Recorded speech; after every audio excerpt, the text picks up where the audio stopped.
മദ്യനയത്തിൽ തുടങ്ങിയ കോൺഗ്രസിലെ അസ്വാരസ്യങ്ങൾ ഒരു സുധീരൻ വിരുദ്ധ ചേരിക്ക് രൂപം കൊടുത്തിരിക്കുകയാണ് എന്ന ഊഹാപോഹം ശക്തമാണ്. സർക്കാരും പാർട്ടിയും തമ്മിലുള്ള ഭിന്നത രൂക്ഷമായിരിക്കുന്നു എന്ന കെ മുരളീധരൻ്റെ വാക്കുകൾ ഇതേറെക്കുറെ ശരിവെക്കുന്നുമുണ്ട്. ബാർ ലൈസൻസ് വിഷയത്തിലും പരിസ്ഥിതി വിഷയത്തിലുമെല്ലാം സ്വന്തം നിലപാട് പരസ്യമായി പ്രകടിപ്പിച്ചിട്ടുള്ള KPCC വൈസ് പ്രസിഡന്റ് VD സതീശന് കോൺഗ്രസിലെ പുതിയ സാഹചര്യത്തെക്കുറിച്ച് എന്താണ് പറയാനുള്ളത്? അതാണ് ഇന്ന് വ്യൂ പോയിന്റ് അന്വേഷിക്കുന്നത്. ശ്രീ VD സതീശൻ, സ്വാഗതം. വെൽക്കം.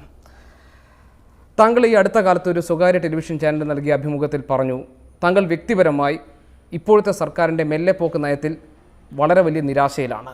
ഈ മെല്ലെപ്പോക്ക് നയമാണ് 5ാം മന്ത്രിയുടെ കാര്യത്തിലും ബാർ ലൈസൻസ് വിഷയത്തിലുമെല്ലാം പ്രശ്നങ്ങൾ സൃഷ്ടിച്ചത്. മെല്ലെപ്പോക്ക് നയം എന്നതുകൊണ്ട് യഥാർത്ഥത്തിൽ ശ്രീ VD സതീശൻ ഉദ്ദേശിച്ചത് എന്താണ്? ആരാണ് ഇതിന് ഉത്തരവാദി? അല്ല, ഞാൻ സർക്കാർ മെല്ലെപ്പോക്കാണെന്നല്ല സൂചിപ്പിച്ചത്. സർക്കാർ നല്ല സ്പീഡുള്ള സർക്കാരാണ്, വളരെ വേഗത്തിൽ തീരുമാനങ്ങൾ എടുക്കുന്നുണ്ട്. മുഖ്യമന്ത്രി വളരെ തീരുമാനങ്ങൾ വേഗത്തിലെടുത്ത് നടപ്പിലാക്കാൻ ഏറ്റവും മിടുക്കനായിട്ടുള്ള ഒരാളാണ്. പക്ഷേ മദ്യനയത്തിൻ്റെ പ്രശ്നത്തിൽ ഉണ്ടായ കാലതാമസം, ആ വിഷയത്തിൽ UDF ഗവൺമെൻറ്റിനും പാർട്ടിക്കും ലഭിക്കേണ്ടിയിരുന്ന ഒരു അപ്രമാദിത്വം, ഒരു ഗ്രേസ് ഉണ്ട്. അത് വൈകി തെരുവിൽ ചർച്ച ചെയ്ത് അത് ഇല്ലാതാക്കി. അപ്പോൾ തീരുമാനങ്ങൾ എടുക്കേണ്ട സമയത്ത് തീരുമാനങ്ങൾ ഗവൺമെൻറ് എടുക്കണം. അതിന് വന്ന അനാവശ്യമായ കാലതാമസമാണ് ആദ്യം സർക്കാരിലും പിന്നെ പൊതുരംഗത്തും പാർട്ടിയിലേക്കുമൊക്കെയുള്ള ഒരു വലിയ ഒരു വിഭാഗീയതയുടെ ചർച്ചയായി അത് മാറിയത്. ഈ അനാവശ്യമായ കാലതാമസം എങ്ങനെയുണ്ടായി? താങ്കൾ തന്നെ പറഞ്ഞിട്ടുണ്ട്, KPCC എക്സിക്യൂട്ടീവിൽ ഒരാളെ മാത്രം മദ്യവിരുദ്ധനായും മറ്റുള്ളവരെല്ലാം മദ്യമാഫിയയുടെ ആളുകളുമായും ചിത്രീകരിക്കപ്പെടുന്ന സാഹചര്യം ഉണ്ടായി എന്ന്. അതെങ്ങനെ സംഭവിച്ചു? അല്ല, അങ്ങനെയൊന്നും വരാൻ പാടില്ല. ഇനിയിപ്പോൾ അതിനെക്കുറിച്ചൊരു പോസ്റ്റ്മോർട്ടം നടത്തേണ്ട ഒരു ആവശ്യമില്ല. പക്ഷേ ഈ വിഷയത്തിൽ പെട്ടെന്ന് തീരുമാനമെടുത്ത് UDF ഒരു തീരുമാനമെടുക്കേണ്ടതിന് പകരം 4-5 മാസക്കാലം ഇത് തെരുവിൽ വെച്ച് ചർച്ച ചെയ്യപ്പെട്ടു. അങ്ങനെ ചർച്ച ചെയ്യപ്പെടേണ്ട ഒരു വിഷയമല്ല ഇത്. ഗവൺമെൻറ് തീരുമാനമെടുക്കുന്നതിന് മുൻപ് ഗവൺമെൻറ്റിന് ഒരുപാട് വേരിയസ് ആയിട്ടുള്ള ആസ്പെക്ട്സ്, വൈവിധ്യമാർന്നതിൻ്റെ വശങ്ങൾ പരിശോധിക്കേണ്ടതുണ്ട്. അങ്ങനെ പരിശോധിച്ച് സർക്കാർ ഒരു തീരുമാനം എടുക്കണം. ഘടകകക്ഷികൾക്ക് മാത്രമല്ലല്ലോ അഭിപ്രായ വ്യത്യാസം ഉണ്ടായിരുന്നത്, പാർട്ടിക്കകത്തായിരുന്നല്ലോ ഏറ്റവും വലിയ അഭിപ്രായ വ്യത്യാസം. ഞാൻ അതുകൊണ്ടാണല്ലോ പറഞ്ഞത്, പാർട്ടിക്കകത്തൊക്കെയുള്ള പാർട്ടികളുടെ അഭിപ്രായങ്ങളും പാർട്ടിക്കകത്തുള്ള അഭിപ്രായ വ്യത്യാസങ്ങളും വ്യത്യസ്തമായ അഭിപ്രായങ്ങളുണ്ടായിരുന്നു ഈ വിഷയത്തിൽ. അതെല്ലാം ക്രോഡീകരിച്ചുകൊണ്ട് ഒരു തീരുമാനം എടുക്കേണ്ടത് ഗവൺമെൻറ് അല്ലേ. ഞാനിപ്പോഴും ഇത്തരം അതിന് മുൻപിലേക്കുള്ള ചർച്ചകൾക്ക് ഞാൻ തയ്യാറല്ല. തീരുമാനം എടുത്തു, ഇനി ചർച്ച ചെയ്യേണ്ടത് എന്താണ്? തീരുമാനം എടുത്തു കഴിഞ്ഞാൽ ആ തീരുമാനം എങ്ങനെ ഫലപ്രദമായി നടപ്പാക്കാമെന്നാണ്. അതിനുള്ള ഏറ്റവും പ്രധാനപ്പെട്ട വെല്ലുവിളികൾ എന്താണ്? ആ വെല്ലുവിളികൾ എങ്ങനെയാണ് ഗവൺമെൻറ് അഡ്രസ്സ് ചെയ്യേണ്ടത്? എന്നെ സംബന്ധിച്ചിടത്തോളം ഞാൻ നോക്കിയിട്ടുള്ളത് 4 പ്രധാനപ്പെട്ട പ്രശ്നങ്ങളുണ്ട് നടപ്പാക്കുന്ന കാര്യത്തിൽ. ഒന്ന്, സാധാരണയായി എല്ലാ സംസ്ഥാനങ്ങളിലും ഉണ്ടാകുന്നത് പോലെ വ്യാജമദ്യത്തിൻ്റെ ഒരു ഒഴുക്കുണ്ടാകാനുള്ള സാധ്യത. രണ്ടാമത്തെ വിഷയം, മദ്യത്തിൻ്റെ ലഭ്യത കുറവ്. ഇപ്പം തന്നെ കേരളത്തിൽ ലഹരി വസ്തുക്കളുടെ ഉപയോഗം വളരെ കൂടുതലാണ്. ഡ്രഗ് അഡിക്റ്റഡ് ആയിട്ടുള്ള ആളുകൾ ധാരാളമാണ്. അപ്പോൾ ഈ മദ്യം ഉപയോഗിച്ചുകൊണ്ടിരിക്കുന്ന ഒരു വലിയ മേജർ ചങ്ക് ആളുകൾ ഈ ലഹരി മരുന്നിലേക്ക് ഷിഫ്റ്റ് ചെയ്യുമോ എന്നുള്ളൊരു ഭയം ഉണ്ട്. ഒരു പൊതുപ്രവർത്തകൻ എന്നുള്ള നിലയിൽ എൻ്റെ ഏറ്റവും വലിയ കൺസേൺ അതാണ്. അതിനെ അഡ്രസ്സ് ചെയ്യണം. 2, മൂന്നാമത്തെ പ്രശ്നം, 50,000-ഓളം തൊഴിലാളികൾ ഡയറക്റ്റായി ഈ ബാറുകളിൽ 700 ചില്ലാൻ ബാറുകളിൽ ജോലി ചെയ്യുന്നവരുണ്ട്. പരോക്ഷമായി ജോലി ചെയ്യുന്നവർ ധാരാളമുണ്ട്. ഇപ്പോൾ ഇറച്ചി കൊടുക്കുന്നവർ, മീൻ കൊടുക്കുന്നവർ, മുട്ട കൊടുക്കുന്നവർ, സോഡ കൊടുക്കുന്നവർ, കപ്പലണ്ടി കൊടുക്കുന്നവർ. ഞാൻ അതിനെക്കുറിച്ച് സൂചിപ്പിക്കുന്നില്ല. ഈ 50,000 തൊഴിലാളികളോട് ഒരു സുപ്രഭാതി പറഞ്ഞിരിക്കുക, നിങ്ങൾക്ക് ഇനി ജോലിയില്ല എന്ന്. ഗവൺമെൻറ്റാണ് പറഞ്ഞിരിക്കുന്നത്, ജോലിയില്ല. അപ്പോൾ അവരുടെ റീഹാബിലിറ്റേഷൻ, പുനരധിവാസം എങ്ങനെ നടപ്പാക്കും? 50,000 പേരോടല്ലല്ലോ, 50,000 കുടുംബങ്ങളോടല്ലേ പറഞ്ഞിരിക്കുന്നത്. അപ്പോൾ അത് ഒരു വളരെ പ്രധാനപ്പെട്ട വിഷയമാണ്, അത് കൈകാര്യം ചെയ്യണം. 3, നാലാമത്തതാണെങ്കിലും വളരെ പ്രധാനപ്പെട്ട കാര്യമാണ്, ഇത് സ്റ്റേറ്റ് എക്സ്ചക്കറിനെ എങ്ങനെ ബാധിക്കും? നമുക്ക് നമ്മുടെ വരുമാനത്തിൽ കാര്യമായ വ്യത്യാസം ഉണ്ടാകാൻ പോകുന്നുണ്ടോ? ഇപ്പോൾ കാണുന്ന പ്രത്യക്ഷത്തിലുള്ള മദ്യത്തിൽ നിന്നുള്ള നികുതി ഇനം മാത്രമല്ല, ഇപ്പോൾ ടൂറിസത്തെ അത് ബാധിക്കും. 24,000 കോടി രൂപയുടെയാണ് ടൂറിസം ഇൻഡസ്ട്രി കേരളത്തിൽ. മദ്യമില്ലാത്തത് ഹോസ്പിറ്റാലിറ്റി ഇൻഡസ്ട്രിയെ തന്നെ ബാധിക്കാനുള്ള സാധ്യതയുണ്ട്. അപ്പോൾ ഇത് നമ്മുടെ സാമ്പത്തിക രംഗത്ത് ഇപ്പോൾ മദ്യവുമായി ബന്ധപ്പെട്ടുള്ള സാമ്പത്തിക പ്രതിസന്ധി അല്ല ഇപ്പോൾ ഉള്ളത്, അത് വരാൻ പോകുന്നേ ഉള്ളൂ. അപ്പോൾ അത് എങ്ങനെയായിരിക്കണം? അതൊക്കെ ഒരു ഗവൺമെന്റ് പരിശോധിക്കേണ്ട വളരെ പ്രധാനപ്പെട്ട കാര്യങ്ങളാണ്. ഞാൻ പറയുന്നത്, താങ്കൾ ഇതൊക്കെ പറയുമ്പോൾ ഞാൻ മനസ്സിലാക്കുന്നത്, പ്രായോഗിക ബുദ്ധി ഇല്ലാതെ അല്ലെങ്കിൽ പ്രായോഗികതയെക്കുറിച്ച് ആലോചിക്കാതെ ഒരു സർക്കാർ ഒരു തീരുമാനമെടുത്തുവെന്നല്ലേ. നേരത്തെ പാർട്ടിക്കുള്ളിൽ മദ്യനയം സംബന്ധിച്ച് അഭിപ്രായ വ്യത്യാസമുണ്ട് എന്ന് താങ്കൾ തുറന്നു പറഞ്ഞപ്പോൾ അന്ന് കെ മുരളീധരനെ പോലുള്ളവർ പറഞ്ഞു VD സതീശന് എൻ്റെ പിന്തുണ, കാരണം അദ്ദേഹം പറഞ്ഞത് ശരിയാണ്. ഇപ്പോൾ കെ മുരളീധരൻ പറയുന്നു സർക്കാരും പാർട്ടിയും തമ്മിലുള്ള അഭിപ്രായ ഭിന്നത രൂക്ഷമായിരിക്കുകയാണ്. ശ്രീ വി എം സുധീരൻ, KPCC അധ്യക്ഷൻ എടുക്കുന്ന നിർണായകമായ തീരുമാനങ്ങൾ പ്രായോഗിക ബുദ്ധിയോടുകൂടിയല്ല എന്ന്, അതെല്ലാം ശരിവെക്കുന്നതാണ് താങ്കൾ പറയുന്ന ഈ ആശങ്കകളെല്ലാം. അല്ല, ഞാൻ അന്ന് പറഞ്ഞത് 418 ബാറുകൾ മാത്രം പൂട്ടാൻ പറ്റില്ല. 312 ബാറുകൾ തുറന്നു വെച്ചുകൊണ്ട് 418 ബാറുകൾ പൂട്ടിയാൽ വിവേചനത്തിൻ്റെ പ്രശ്നം വരും, അത് കോടതിയിൽ പോകും. കോടതി 418 ബാറുകൾ തുറന്നു കൊടുക്കാൻ പറയും. അപ്പോൾ അത് UDF ഗവൺമെൻറ് ഒത്താശ ചെയ്ത്, ബാർ ഉടമകൾക്ക് ഒത്താശ ചെയ്ത് 418 ബാറുകളും തുറക്കാനുള്ള അനുമതി വാങ്ങിക്കൊടുത്തു എന്നുള്ള ചീത്തപ്പേര് UDF ഗവൺമെൻറ് ഉണ്ടാകും. ഇപ്പം നമ്മുടെ മുമ്പിലുള്ള പ്രശ്നം അതല്ല. ഇപ്പം നമ്മുടെ ഗവൺമെൻറ് ഒരു തീരുമാനമെടുത്തു. ഈ ഗവൺമെൻറ് ഈ 4 പ്രധാനപ്പെട്ട പ്രശ്നങ്ങൾ വളരെ വ്യക്തമായും വിശദമായും ചർച്ച ചെയ്ത് അഡ്രസ്സ് ചെയ്തില്ലെങ്കിൽ ഈ തീരുമാനം ഒരു ബുമറാങ് പോലെ ഗവൺമെൻറ്റിൻ്റെ മീതെ വന്ന് കയറാൻ പാടില്ല. ഇത് അഡ്രസ് ചെയ്ത് ഇതിന് പരിഹാരം കണ്ടെത്തിയ ശേഷമാകണ്ടേ ഇത് നടപ്പാക്കുക. തീരുമാനമെടുത്തു whether it is right or wrong, ഒരു തീരുമാനമെടുത്തു. ഞാൻ ആ തീരുമാനത്തെ പിന്തുണയ്ക്കുന്നു, സമ്മതിക്കുന്നു. അങ്ങനെ ഒരു തീരുമാനം മുഖ്യമന്ത്രി എടുത്തത് എടുത്തുചാടിയായി പോയി എന്ന് മന്ത്രിസഭയിലെ ഒരു അംഗം തന്നെ പറഞ്ഞു. ഷിബി ബേബി ജോൺ വളരെ വ്യക്തമായി, ഞാൻ അതുപോലെ പറയില്ല. കാരണം UDF യോഗത്തിൽ വാ മൂടിക്കെട്ടി മിണ്ടാതിരിക്കുകയും മന്ത്രിസഭാ യോഗത്തിൽ കമാന്ന ലക്ഷണം പറയാതിരിക്കുകയും ചെയ്ത മന്ത്രിമാരും നേതാക്കന്മാരും കൂടി ഈ തീരുമാനം ഗവൺമെൻറ് എടുത്തു കഴിഞ്ഞപ്പോൾ പുറത്തു വന്നിട്ട് വിലപിക്കുന്നത് പരിഹാസ്യമാണ്. എനിക്കതിനോട് യാതൊരു യോജിപ്പില്ല. അതായത് വി എം സുധീരൻ്റെ നിലപാട് നിലവാരമില്ലാത്ത ബാറുകൾ തുറന്ന് പ്രവർത്തിക്കരുത് എന്നതായിരുന്നു തുടക്കത്തിൽ. അത് മുഖ്യമന്ത്രി അതിൽ നിന്ന് റെസിസ്റ്റൻസ് എക്സൈസ് മന്ത്രിയിൽ നിന്ന് മുഖ്യമന്ത്രിയിൽ നിന്നും ഉണ്ടായി. ഒടുവിൽ ഒരു ഡ്രമാറ്റിക് ചേഞ്ച് ഉണ്ടാകുന്നു. അദ്ദേഹം പറയുന്നു, അങ്ങനെയാണെങ്കിൽ ബാറുകളൊന്നും വേണ്ട, പഞ്ചനക്ഷത്ര ബാറുകൾ ഒഴികെ ബാക്കി ബാറുകളെല്ലാം അടച്ചു പൂട്ടാനുള്ള തീരുമാനം ഉണ്ടാകുന്നു. അതായത് 2000 കോടി രൂപയുടെ നഷ്ടം സംസ്ഥാനത്തിന് വരുത്തുന്ന ഒരു തീരുമാനം മുഖ്യമന്ത്രി ഒരു ദിനരാത്രം കൊണ്ട് എടുക്കുന്നു. താങ്കൾ പറയുന്നു ഇതിൽ പ്രായോഗികമായി നടപ്പാക്കുന്നതിലൂടെ ചില ബുദ്ധിമുട്ട്, അതായത് ഈ കാര്യങ്ങൾ താങ്കൾ പറഞ്ഞ ഈ 4 കാര്യങ്ങൾ കൂടി പരിഗണിച്ച ശേഷമാണ്, അല്ലെങ്കിൽ ഉടൻ പരിഹരിക്കേണ്ട വിഷയങ്ങളാണ്. ഇത് KPCC അധ്യക്ഷന് തന്നെ പറയാമായിരുന്നല്ലോ. ഇങ്ങനെയൊരു തീരുമാനം എടുക്കുമ്പോൾ ഈ കാര്യങ്ങളെല്ലാം കൂടി പരിഗണിച്ച് വേണം ഒരു തീരുമാനമെടുക്കാൻ. അപ്പോൾ KPCC അധ്യക്ഷൻ്റെ പോലും ഒരു നിർദ്ദേശമില്ലാതെ, അല്ലെങ്കിൽ അദ്ദേഹത്തിൻ്റെ അറിവോടെ അല്ലാതെ ഒരു തീരുമാനം സർക്കാർ എടുത്തു. അതിനെ വെള്ളാപ്പള്ളിയെ പോലുള്ളവർ പറഞ്ഞു അത് ചക്കളത്തിൽ പോരാണെന്ന് അദ്ദേഹം പറഞ്ഞു. അല്ല, അറിവില്ലാതെ എടുത്തു. KPCC പ്രസിഡന്റിൻ്റെ അറിവില്ലാതെ തീരുമാനം എടുത്തൊന്നും പറയാൻ കഴിയില്ലല്ലോ. മുഖ്യമന്ത്രി ഈ തീരുമാനം UDF യോഗത്തിൽ അവതരിപ്പിക്കുമ്പോൾ KPCC പ്രസിഡന്റിൻ്റെ സാന്നിധ്യം ഉണ്ടായിരുന്നു. എല്ലാ നേതാക്കന്മാരും അത് കഴിഞ്ഞിട്ട് പത്രസമ്മേളനത്തിൽ വന്ന് സംസാരിക്കുന്നത് കേരളം മുഴുവൻ കണ്ടതാണ്.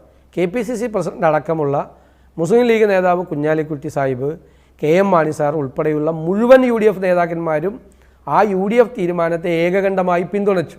സർക്കാരിന്റെ 3 ദിവസം കഴിയുമ്പോൾ വേറെ അഭിപ്രായം. സർക്കാരിന്റെ തീരുമാനം UDF യോഗത്തിൽ ഇരുന്നു കൊണ്ടാണോ KPCC അധ്യക്ഷൻ അറിയേണ്ടിയിരുന്നത്?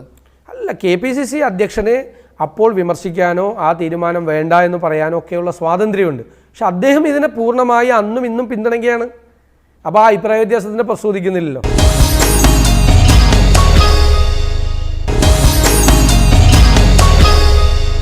വ്യാജമദ്യത്തിൻ്റെ ഒഴുക്ക്, ലഹരി മരുന്നുകളുടെ ഉപയോഗം, താങ്കൾ പറഞ്ഞതുപോലെ ഈ തൊഴിലിൽ ഏർപ്പെട്ടിരിക്കുന്നവരുടെ പുനരധിവാസം, ഇത്തരം പ്രശ്നങ്ങൾ പരിഹരിക്കാനുള്ള എന്തെങ്കിലും നടപടി നീക്കം സർക്കാരിൻ്റെ ഭാഗത്തുനിന്നുണ്ടോ? അങ്ങനെ ഒരു ആലോചനയുണ്ടോ? ചെയ്യുമെന്നുള്ളൊരു പ്രഖ്യാപനം മുഖ്യമന്ത്രിയുടെ ഭാഗത്തു നിന്നുണ്ടായിരുന്നു. പക്ഷേ ഇനി അത് ചെയ്യണം. ഇതിൻ്റെ അകത്തൊക്കെയുള്ള പ്രധാനപ്പെട്ട പ്രശ്നം, ഏത് വിഷയം വന്നാലുള്ള കേരളത്തിൽ കാണുന്നൊരു പ്രധാനപ്പെട്ട വിഷയം വളരെ സങ്കടകരമായ കാര്യമാണ്.